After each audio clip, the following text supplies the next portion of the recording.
Jordan Davis stood at the entrance of the restaurant, his tailored navy suit catching the light from the chandeliers above. The space radiated wealth, marble floors, polished silver accents, and the hum of quiet conversation filling the air. But Jordan wasn't focused on the decor. He could feel the stares. A waiter, dressed in a perfectly pressed uniform, approached him with a stiff expression. There was a moment of silence, heavy with unspoken judgment. When the waiter finally spoke, his tone carried a hint of skepticism. "Do you have a reservation?" he asked, his eyes scanning Jordan, as if looking for something that didn't quite fit. Jordan felt his pulse quicken, but his face remained calm. This wasn't new. He'd been in places like this before, where his presence was questioned without a word being said. With a steady voice, he met the waiter's gaze. "Yes," Jordan said. "It's under Davis." Before going to further, don't forget to like this video and subscribe to our channel. Now let's get back on the story. The waiter's eyebrow lifted slightly. He glanced down at his reservation list, but the pause that followed felt deliberate, as if he didn't expect to find the name. "Are you sure?" he asked, a smirk barely concealed. Jordan's jaw tightened, but his voice stayed composed. "Yes, I'm sure." The restaurant was a model of luxury and exclusivity.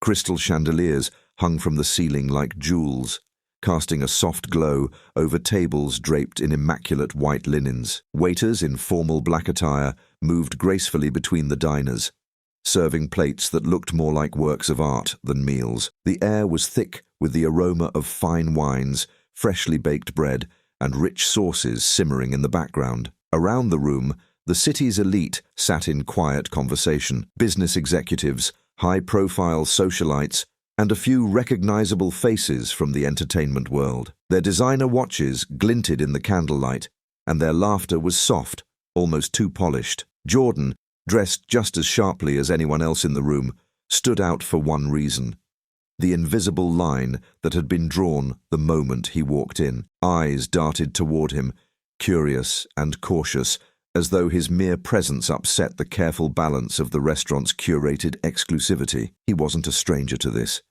No matter how much success he had achieved, no matter how well he blended into these environments, moments like this reminded him of the barriers still in place. But tonight, he wasn't here to make a point. He was here for dinner, and he wasn't going to let their quiet disapproval push him away. Jordan stood still, watching as the waiter scanned the reservation book with an exaggerated slowness. The waiter's lips twitched, almost as if he were about to sigh in relief when he finally lifted his head.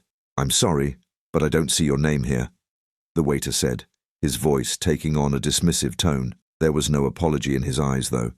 Instead, they flicked toward the entrance, as if silently suggesting Jordan leave. Jordan, unfazed, reached into his pocket and pulled out his phone. "Here's the confirmation," he said, showing the screen with the email, date, and time clearly visible. The waiter glanced at the phone briefly, but didn't lean in to properly read it. "It's possible there was a mistake with the system," he said, waving his hand dismissively. "We're fully booked for the night. Perhaps another time." There it was, the thinly veiled brush-off. Jordan felt the tightness in his chest grow, the familiar sting of being made to feel like he didn't belong. He could feel the judgmental glances from other diners now, sensing the subtle shift in the atmosphere around him. But he wasn't leaving. Not like this. "I'm certain there's no mistake," Jordan said calmly, holding his ground. His voice was steady, but underneath there was a quiet strength that demanded respect. A nearby waiter, overhearing the conversation, gave Jordan a quick glance and whispered to another staff member. There was a ripple of quiet murmurs among them, as though they had already decided who he was, or more importantly, who they thought he wasn't. The waiter's expression turned cold. "Sir, as I said, we're fully booked. If you'd like, I can suggest another restaurant that might be more accommodating." Jordan's jaw clenched at the thinly veiled insult, but his voice remained steady. "I'd like to speak to your manager." As the waiter turned, muttering something to one of his colleagues, Jordan took a deep breath. The tension in the room was growing, but he wasn't going to let it control him. Not tonight. His mother's voice came to him, soft and steady, from the countless talks they'd had during his teenage years. "Remember, Jordan," she would say, "they'll try to push you down, but you don't let them. Stand tall. Show them you know your worth." The memory steadied him, just as it always had in difficult moments. She had taught him that his value didn't depend on how others saw him, but on how he saw himself. And right now, he knew he had every right to be here, just like anyone else in that room. Jordan's thoughts shifted back to the present as he watched the waiter disappear into the back to fetch the manager. He could still feel the eyes on him, some filled with curiosity, others with the kind of quiet judgment that left a bitter taste in his mouth. But he wasn't going anywhere. When he was younger, there had been times when he would have walked out, shrinking away from confrontation. But those days were long gone. Now he knew how to stand his ground, calm, poised and composed, no matter how uncomfortable they made it for him. Jordan watched as the waiter disappeared into the back, leaving him standing awkwardly near the entrance. The whispers had spread now, small, sharp murmurs from nearby tables. People weren't even trying to hide their curiosity. He could feel their eyes sizing him up, deciding where he fit in the invisible hierarchy of the restaurant. Moments later, a woman appeared. She wore the restaurant's official uniform, but with a slight variation. Her crisp white blouse and dark trousers were tailored, and the gold name tag on her chest read, "Assistant Manager." She approached Jordan with an air of authority, her expression carefully neutral. "I understand there's been some confusion," she said, offering a tight smile that didn't reach her eyes. "Let me see your confirmation." Jordan showed her the email on his phone, holding it steady as she inspected it. Her brow furrowed slightly, and she glanced back at the waiter, who stood off to the side, watching the interaction closely. "There seems to be an issue with our system," she said, though her voice lacked conviction. "But, as I mentioned to our staff, we are fully booked tonight. Unfortunately, we won't be able to seat you." Jordan stood his ground, his expression calm but firm. "I have a reservation. It was confirmed days ago. I understand that mistakes happen, but this feels different. I'd like to speak to the general manager." The assistant manager blinked, clearly not expecting him to push further. Her gaze flicked to the waiter, then back to Jordan, a hint of frustration flashing across her face. She hesitated for a moment before nodding curtly. "Please wait here."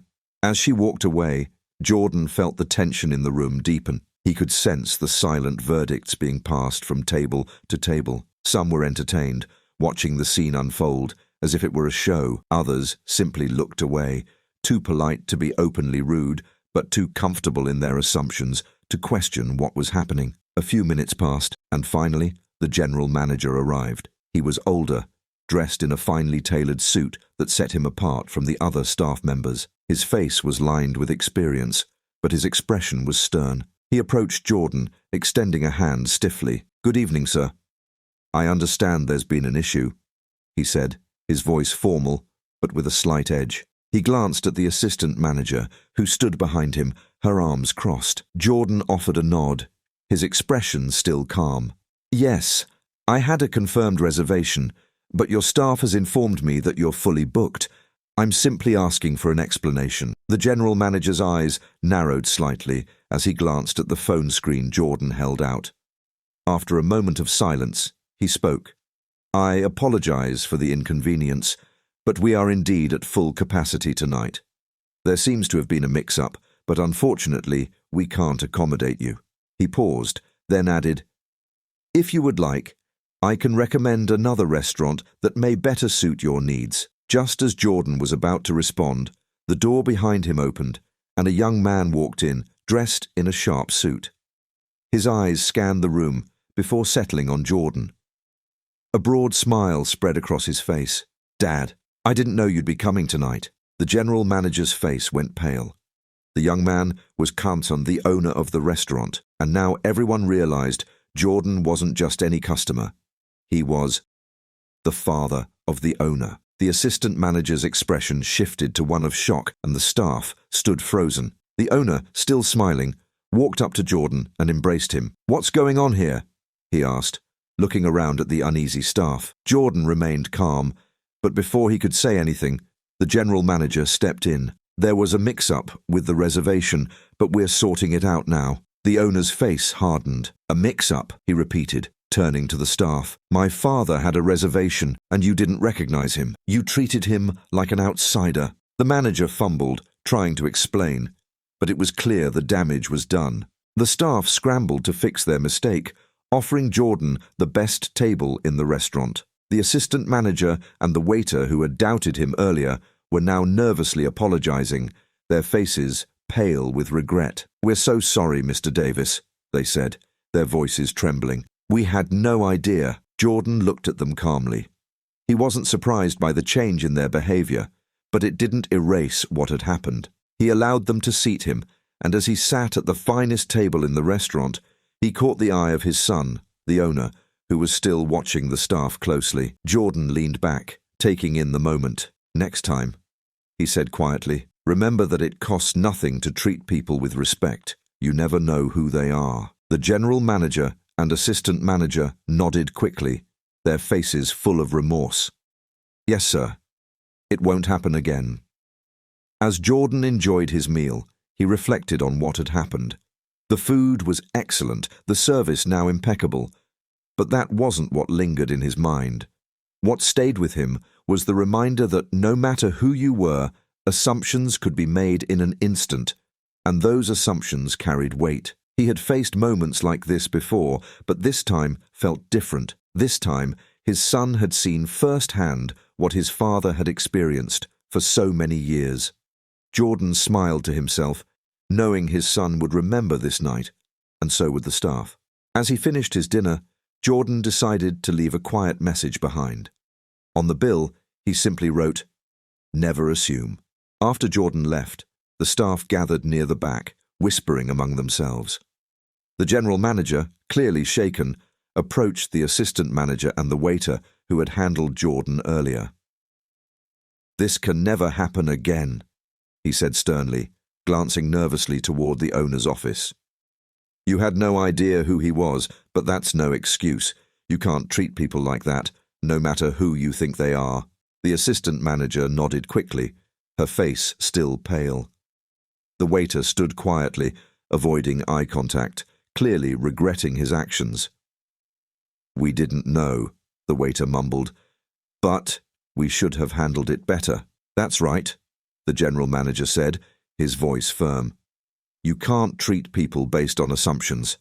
This kind of mistake costs more than you realize." The staff nodded, understanding now just how wrong they had been. As Jordan stepped outside, the cool air hit his face, and he smiled softly. He had experienced moments like this many times before, but tonight had a deeper meaning. His son, the restaurant owner, had witnessed it all, and now the staff would think twice before making judgments. His son caught up with him just as he was leaving. "Dad, I'm so sorry about tonight.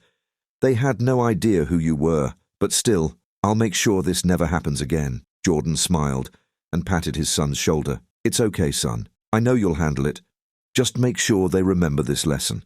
As they said their goodbyes, Jordan walked away, leaving behind more than just a meal. He had left a lesson, one that would stay with the restaurant staff for a long time to come.